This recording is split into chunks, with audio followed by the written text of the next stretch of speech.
నిద్రపోతున్న ఆంజనేయుడిని ఒంటరిగా విడిచిపెట్టి అంజనాదేవి అడవిలోకి వెళ్ళింది. నిద్రలేచిన ఆంజనేయుడు ఆకాశంలో ఎర్రగా ఉన్న సూర్యుడిని చూసి తినే పండు అనుకుని దాన్ని అందుకోవడానికి సూర్యుడి వైపు దూసుకుపోయాడు.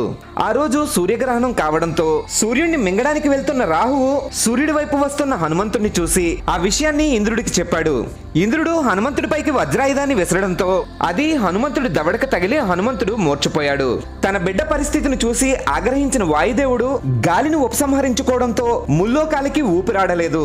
పరిస్థితిని చక్కదిద్దేందుకు దేవతలందరితో పాటు అక్కడికి వచ్చిన బ్రహ్మ చేతి స్పర్శ తగలగానే హనుమంతుడికి మెలకువ వచ్చింది.